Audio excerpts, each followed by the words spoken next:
Hello everyone, welcome to my channel NCERT Adda, and we have taken metals and non-metals of class 8th. Okay, so we have talked about the physical properties of metals and non-metals. We have talked about chemical properties of metals and non-metals. Along with that, we have talked about the uses of metals and non-metals, as well as we have also talked about noble metals. ठीक है, so we have taken all these topics और यहाँ पर ये सारे topics हम लोगों ने कवर किए हैं. So in this video basically we will talk about the alloys as well as about the corrosion and prevention of corrosion. Okay, या prevention of rusting you can say. तो एलॉयज क्या है? Alloy basically क्या है कि this is alloy can be defined as a homogeneous mixture of two or more metals. I will tell you what is homogeneous. Homogeneous का mixture, homogeneous का मतलब होता है ना, homogeneous mixture का मतलब है, I will give you one example. मान लीजिए this is a water, ठीक है, this is a glass which is filled with water and we will add 2 spoon of sugar or you can say salt. चाहे आप sugar मिला लो, चाहे आप salt मिला लो, एंड जस्ट स्टर इट.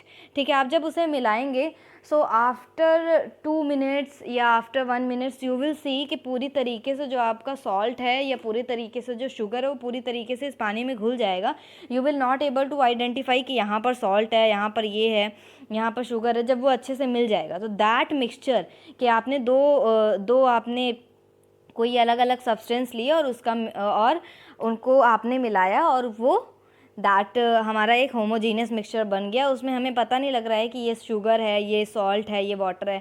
मतलब कि इस तरीके से वो मतलब पूरा वाटर में वो पूरी तरीके से मिक्सअप हो गया है वो जो हमने सब्सटेंस जो हमने मिक्सचर बनाया. तो that is called as homogeneous mixture. तो एलॉय क्या है? Alloy is a homogeneous mixture of 2 or more metals or non metals. मतलब इसमें भी क्या होता है, ये जो मेटल ये एलॉय होते हैं क्या है, this is a metallic material. ये इसे हम लोग कहते हैं metallic material. I will tell you why metallic material, because इसमें 2 या 2 से ज़्यादा मेटल्स या आप कह सकते हैं 2 से ज़्यादा मेटल्स या नॉन मेटल्स इसमें कंपोज रहते हैं. तो जब 2 या 2 से ज़्यादा मेटल्स या नॉन मेटल्स मिल रहे हों आपस में तो वो एक मेटालिक मटेरियल बनाते हैं. That is called as alloy. ठीक है, एलॉय का बेसिकली काम क्या होता है कि वो जो हार्डनेस होती है ना मेटल की, जैसे मान लीजिए कोई एक मेटल है तो उस मेटल की हार्डनेस को और बढ़ा देता है, मतलब बहुत अच्छे से बढ़ा देगा. साथ ही साथ it makes the metal more resistant to attack by chemical और एटमॉस्फेरिक कोरोजन. तो अगर एलॉय का ये भी काम होता है कि they are resistant to corrosion. Resistant मतलब जैसे जो रस्टिंग हो जाती है ना, रस्टिंग हो जाती है कभी कभार जैसे आयरन नेल के ऊपर. तो एलॉय का बेसिकली काम होता है कि उस रस्टिंग से या जो केमिकल्स या एटमॉस्फेरिक कोरोजन से भी हमारे मेटल्स को वो बचाता है. ठीक है, और जैसे कि अगर ऑब्वियस सी बात है जो एलॉय है that is a mixture of metallic material. ठीक है, मतलब बहुत सारे 2 या 2 से अधिक मेटल्स या नॉन मेटल्स इसमें कंपोज रहते हैं. तो होता क्या है कि इसमें जो प्रॉपर्टी आती है वो उन सब की प्रॉपर्टी. अब मान लीजिए if I will talk about the brass, तो कॉपर और जिंक मिल करके एक ब्रास बन रहा है, मतलब एलॉय बन रहा है. तो इसमें कॉपर की भी प्रॉपर्टी है और जिंक की भी प्रॉपर्टी है. तो इनमें जो एलॉय होते हैं ना, तो बेसिकली ये जो हमारे मेटल्स को हार्डन करते हैं तो it can change the property of metal in other ways. ठीक है, तो उसमें धीरे धीरे ये जो आपका मेटल बन करके आ रहा है, ये जो चीज़ निकल करके आई, ये जो कंपाउंड बन करके आ रहा है, इसकी जो प्रॉपर्टीज़ रहेंगी वो डिफरेंट ही हो जाएंगी. या आप कह सकते हैं it improves the property of substance. ये किसी भी सब्सटेंस की प्रॉपर्टीज़ को और इम्प्रूव कर देता है. ठीक है, तो here we have some of the alloys. ठीक है, यहाँ पर कुछ एलॉयस के नाम दिए गए हैं और उसमें क्या क्या कॉन्स्टिट्यूएंट प्रेजेंट हैं, फिर क्या एक हमारा नया सब्सटेंस बन करके आ रहा है, फिर उसकी प्रॉपर्टीज़ क्या हैं और उसके यूजेस क्या हैं उसके बारे में बताया गया है. तो ब्रास और ब्रॉन्ज बहुत ज़्यादा पॉपुलर है. ठीक है, बहुत ज़्यादा पॉपुलर है. ब्रास किस किस चीज़ से बना हुआ है? कॉपर और जिंक के मिक्सचर से बना हुआ है. और बिकॉज इनकी जो प्रॉपर्टी है क्या है, डक्टाइल, मैलिएबल और कोरोजन रेजिस्टेंट. ठीक है, जिंक कोरोजन रेजिस्टेंट आप कह सकते हैं. इनका यूज़ किया जाता है यूटेंसिल्स, नेल्स, स्क्रूज और इलेक्ट्रिक गुड्स, कार्टेज, कंटेनर और पार्ट्स ऑफ वॉचेस या म्यूज़िकल इंस्ट्रूमेंट के लिए भी इनका यूज़ किया जाता है ब्रास का. ठीक, अब यहाँ पर है आपका ब्रॉन्ज. ठीक है, ब्रॉन्ज है तो ब्रॉन्ज किस किस का, कॉपर और टिन का मिक्सचर है, ठीक है, दोनों के को कंबाइन करके तब आपका ब्रॉन्ज बना हुआ है। ब्रॉन्ज को कहते हैं बेल मेटल, बेल मेटल भी इन्हें कहा जाता है, क्या बोला जाता है, बेल मेटल, लेकिन कॉमनली इन्हें हम ब्रॉन्ज बोलते हैं, ठीक है। बेल मेटल भी आप नाम याद रखेंगे तो अच्छा रहेगा, ठीक है। तो इनकी प्रॉपर्टीज़ क्या हैं, हार्ड रहते हैं और कोरोजन रेजिस्टेंट हैं, और इनका जो यूज़ होता है वो बेसिकली स्टैचूज़ या बियरिंग्स बनाने में किया जाता है, ठीक है। अब नेक्स्ट है हमारा ड्यूराल्यूमिन। ड्यूराल्यूमिन क्या है, या आप कह सकते हैं ड्यूराल्यूमिन या ड्यूरालियम बेसिकली किससे बना है, एल्यूमिनियम, कॉपर, मैग्नीशियम और मैग्नीज, ये 4 कॉन्स्टिट्यूएंट्स को मिला करके ये बना हुआ है। तो ये लाइट होता है, लाइट है, स्ट्रॉन्ग भी है, डक्टाइल भी है और कोरोजन रेजिस्टेंट भी है, ठीक। इनका यूज़ किया जाता है for making bodies of aeroplanes and vehicles या प्रेशर कुकर, ठीक। फिर जर्मन सिल्वर, ये भी बहुत इंपॉर्टेंट है, बहुत बार पूछा जाता है। जर्मन सिल्वर कॉपर, जिंक, निकल से मिल करके बना हुआ है, और हाई इलेक्ट्रिकल रेजिस्टेंस है, इनकी प्रॉपर्टीज़ यही है। और इनका यूजेस है कि यूटेंसिल्स में, इलेक्ट्रिक हीटर्स और रेजिस्टर्स में इनका यूज़ किया जाता है। फिर है आपका मैग्नीशियम। मैग्नीशियम बेसिकली एल्यूमिनियम और मैग्नीशियम से मिल करके बना है, इसीलिए इसका नाम है मैग्नीशियम। लाइट है और स्ट्रॉन्ग भी है। इनका यूज़ कहाँ करते हैं, balance and other light instrument और बॉडीज़, कुछ जो हमें एरोप्लेन्स या व्हीकल्स की बॉडीज़ बनानी हो तो उनमें भी इनका यूज़ करते हैं, ठीक है। स्टेनलेस स्टील, उसमें आयरन भी होता है, क्रोमियम भी होता है और निकल भी होता है, ठीक है, आयरन भी होता है। अब स्टेनलेस स्टील केवल एक चीज़ से नहीं मिल करके बना है, आयरन से बना है, क्रोमियम से बना है और निकल से मिल करके बना हुआ है, अलॉय है स्टेनलेस स्टील, ठीक है। तो हार्ड होता है और रस्ट प्रूफ होता है, मतलब रस्टिंग नहीं लगती है। और आज के टाइम पे बहुत ज़्यादा यूटेंसिल्स इसी के ही बनते हैं, even you can see the knife also, ठीक। For making utensils, cutlery, surgical instrument के लिए स्टेनलेस स्टील का यूज़ किया जाता है। स्टील है, ठीक है, स्टील किससे मिल करके बना हुआ है, आयरन और कार्बन से मिल करके स्टील बना होता है, स्ट्रॉन्ग होता है, और इनका यूज़ करते हैं फॉर मेकिंग नेल्स, और जो इस समय कीलियाँ जो बन रही हैं आप कह सकते हैं that is also made up of steel, and bodies of ships and other vehicles, bridges बनाने में, रेलवे लाइंस बनाने में, टैंक्स बनाने में। Even if I will talk about, इस समय जो लोग बिल्डिंग बनवा रहे हैं तो बिल्डिंग में भी जो आप देखेंगे कि पहले के लोग क्या करते थे कि आयरन का रेलिंग बनवाते थे, मतलब पूरा उसके लोहे की होती थी, and they use to polish it, ठीक है, वो पॉलिश करवाते थे, पेंट करवाते थे ताकि उस पर रस्टिंग ना लगे। बट नाउ अ डेज़ जो लोग हैं वो क्या यूज़ कर रहे हैं, वो स्टेनलेस स्टील या स्टील का ही रेलिंग आप लगवा ले रहे हैं, because they are resistant free भी होते हैं और स्ट्रॉन्ग भी होते हैं, तो इनका भी यूज़ किया जा रहा है, ठीक है। शोल्डर, ठीक है, शोल्डर लेड और टिन से मिल करके बना हुआ है। इसका बेसिकली प्रॉपर्टी है, इसकी मेल्टिंग पॉइंट बहुत लो है, मतलब बहुत जल्दी गर्म हो जाएगा, ठीक, और मेटल्स को ज्वाइन करने में इनका यूज़ किया जाता है। So this was all about the alloys, ठीक है। So now what is corrosion of metals. I think you have heard about the rusting. Rusting मतलब जंग लग जाना, ठीक है, आप लोगों ने सुना होगा आयरन के ऊपर जंग लग गई है, ठीक है, जंग।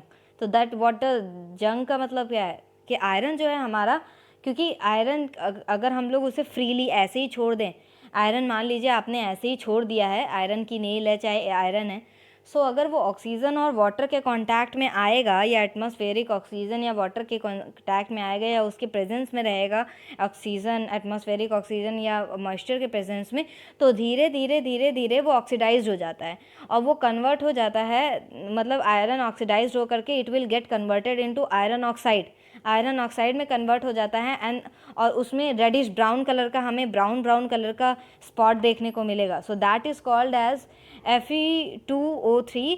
तो that reddish that iron oxide, इसको हम लोग Fe2O3 बोलते हैं। तो वो जो रेडिश ब्राउन है वो क्या है, आयरन ऑक्साइड है, ठीक है, क्योंकि जो आयरन है वो ऑक्सीडाइज्ड हो गया है, ठीक है, by the action of atmospheric oxygen in the presence of moisture. Okay, तो जैसे मान लीजिए कोई आयरन का ऑब्जेक्ट अगर काफ़ी टाइम तक रहता है एयर के कांटेक्ट में, तो उसमें क्या होता है कि वो धीरे धीरे कोरोजन, आप कह सकते हैं ना कि उसमें रस्टिंग होने लगती है। तो कोरोजन इज़ बेसिकली, कोरोजन का मतलब क्या है? Basically corrosion is a oxidation reaction. क्या है? This is a oxidation reaction with atmospheric oxygen. It is a oxidation reaction with atmospheric oxygen in the presence of water on the surface of metal, on the surface of metal। ठीक है, corrosion of iron को ही हम लोग rusting बोलते हैं। ठीक है, corrosion of iron को ही हम लोग रस्टिंग बोलते हैं। तो रस्टिंग का फॉर्मूला यहाँ पर दिया हुआ है। रस्टिंग क्या है? Corrosion of iron. ठीक, तो 4Fe plus 3O2 plus 3H2O, मतलब कि iron plus oxygen plus water, फिर आपका जो फॉर्मूला रस्टिंग, उसकी वजह से रस्टिंग आपका बनेगा। ठीक है, सो Fe2O3 plus 2FeOH3। Okay, so this will be the formula of iron and you should learn it. So now we will see one activity of rusting। ठीक है, अब यहाँ पर एक्टिविटी में दिखाया गया, I will tell you quickly कि इस एक्टिविटी में क्या है। तो यहाँ पर क्या लिया गया है कि 3 बीकर ले लिया गया है। ठीक है, या 3 टेस्ट ट्यूब ले लिया गया है। ठीक है, 3 टेस्ट ट्यूब ले लिया गया है और तीनों में आयरन नेल डाल दी गई है। ठीक है, फिर उसके बाद क्या किया गया है? ऊपर से स्टॉपर भी लगाया गया है, बट उस ऊपर से स्टॉपर लगाने के पहले इसमें और भी चीज़ें डाली गई हैं। जैसे मान लीजिए ये जो पहला वाला है, ठीक है, ये जो पहला वाला है जो टेस्ट ट्यूब है जिसमें हमने आयरन नेल डाला है, ठीक है, स्टॉपर लगाने के पहले, this is a stopper, stopper लगाने के पहले we have added some small amount of anhydrous calcium chloride. ठीक है, इसमें कुछ कैल्शियम एनहाइड्रस कैल्शियम क्लोराइड डाला गया है। तो इससे क्या होगा कि जो टेस्ट ट्यूब है, जो उसमें एयर है, वो एयर को पूरी तरीके से ड्राई कर देगा। ठीक है, सूखा कर देगा, मतलब कि एयर, आप कह सकते हैं कि calcium chloride will be use to dry the air. Okay, फिर इसके बाद सेकेंड वाले में क्या किया गया है? सेकेंड वाले में बेसिकली क्या किया गया है कि बॉइल्ड वाटर डाला गया है। ये आयरन की नेल तीनों में पड़ी हुई है पहले से। ठीक है, आयरन बॉइल्ड वाटर डाला गया है। बॉइल्ड वाटर में इस चीज़ का ध्यान रखना है कि ऑक्सीजन उसमें से पूरी तरीके से निकाल दिया गया हो या हट गया हो। ठीक है, ऑक्सीजन उसमें नहीं रहेगा। तो डिस्टिल्ड वाटर लिया गया, बॉइल्ड डिस्टिल्ड वाटर जिसमें ऑक्सीजन नहीं है, और ऊपर से तेल भी डाल दिया गया है। मान लीजिए ये पूरा वाटर है, फिल्ड है, और ऊपर से ये येलो कलर का तेल है। ठीक, थर्ड में क्या किया गया है? थर्ड टेस्ट ट्यूब में कुछ नहीं किया गया है, सिंपली हमें थोड़ा सा वाटर डालना है, थोड़ा सा। ठीक है, आप कह सकते हैं नॉर्मल वाटर। ठीक है, कोई ज़रूरी नहीं है बॉईल करके, अनबॉइल्ड वाटर लिया गया है और ऐसे ही बस स्टॉपर लगा दिया गया और कुछ भी नहीं है। ठीक है, तो अब क्या करना है? हम लोग को 5 से 6 दिन का वेट करना है। अब इसको, इस सॉल्यूशन को, या जो भी हमने ये टेस्ट ट्यूब में करके रखा है, इसको ऐसे ही कुछ दिन तक छोड़ देना है। अब नाउ व्हाट विल हैपन, आप ऑब्जर्व करेंगे, ये जो पहला और दूसरा है इसमें कुछ भी नहीं होगा, लेकिन तीसरे वाले में रस्टिंग हो जाएगी। क्यों हो जाएगी? क्योंकि इसमें वाटर भी था और ऑक्सीजन की भी प्रेजेंस थी। ठीक है, स्टॉपर लगा दिया गया, इसके कॉन्टैक्ट में आने से ये पूरा जो है आयरन ऑक्साइड, मतलब कि ये जो आयरन है हमारा, ये ऑक्सीडाइज हो गया। ठीक है, यहाँ पर ऑक्सीडेशन रिएक्शन हो गया। ठीक, इसमें क्या है कि एयर निकाल दी गई थी पूरी तरीके से, स्टॉपर लगा दिया गया था, तो यहाँ पर हमें रस्टिंग देखने को नहीं मिली। इसमें भी हमने वाटर में से ऑक्सीजन निकाल दिया था, ऊपर से हमने ऑयल लगा दिया था। तो ऑयल क्या करेगा? एक तरीके का आपका बैरियर बन जाता है ना, ऊपर से नीचे आपका कोई भी सब, अगर कुछ एयर आनी भी होगी तो वो नहीं आ पाएगी। तो यहाँ पर एक बैरियर का काम करता है स्टॉपर के बाद भी। ठीक है, तो उसकी वजह से जो हमारा आयरन है पूरी तरीके से वो सेफ़ रहा इन दोनों में, लेकिन इसमें नहीं रहा सेफ़ थर्ड वाले में, क्योंकि यहाँ पर ऑक्सीजन की भी प्रेजेंस थी, बस हमने वाटर डाला और ऐसे ही स्टॉपर लगा दिया। ठीक है, तो उसमें ऑक्सीजन की प्रेजेंस थी। ठीक है, फिर ऐसे ही इसमें भी यही चीज़ किया गया है।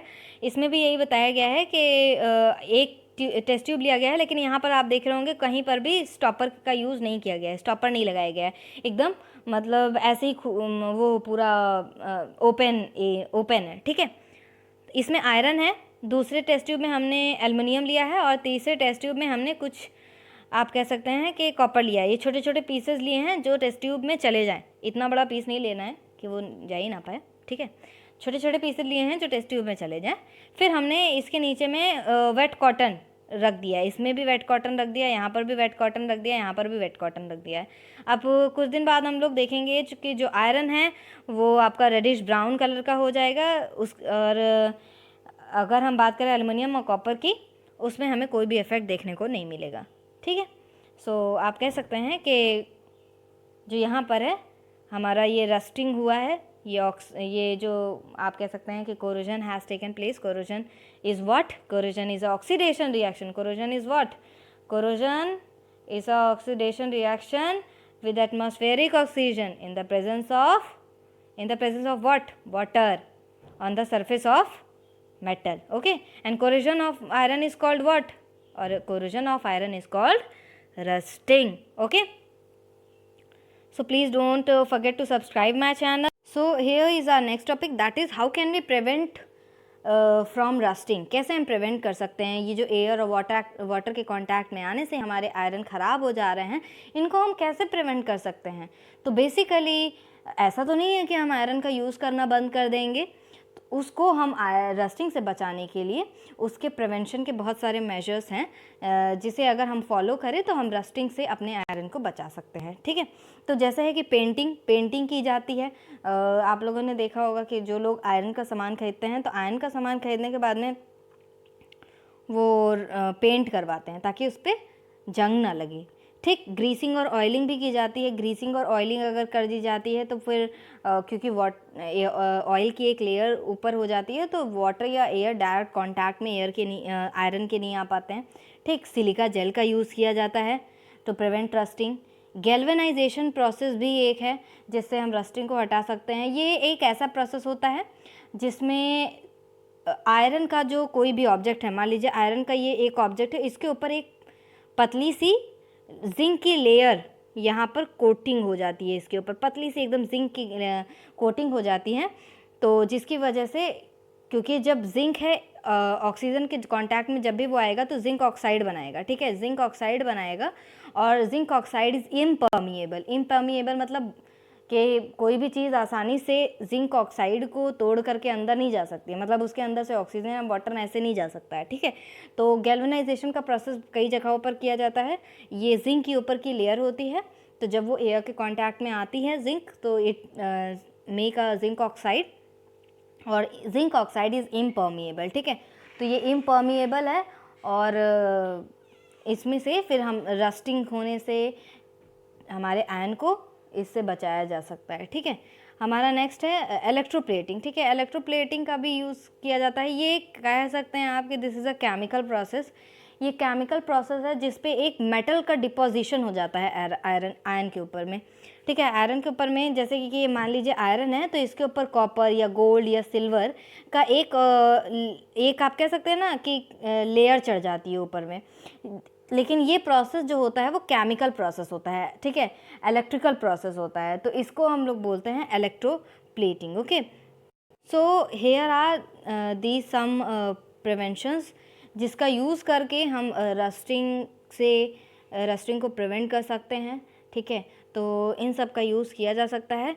If I will talk about the electroplating, तो जब आप आगे के चैप्टर्स में केमिकल इफ़ेक्ट्स पढ़ेंगे तो वहाँ पर आप इलेक्ट्रोप्लेटिंग के बारे में और डीपली पढ़ेंगे। Okay, so here we have completed our chapter metals and non-metals. So for more videos, please like my videos. Please don't forget to subscribe and share with your friends. See you in the next video. Thank you.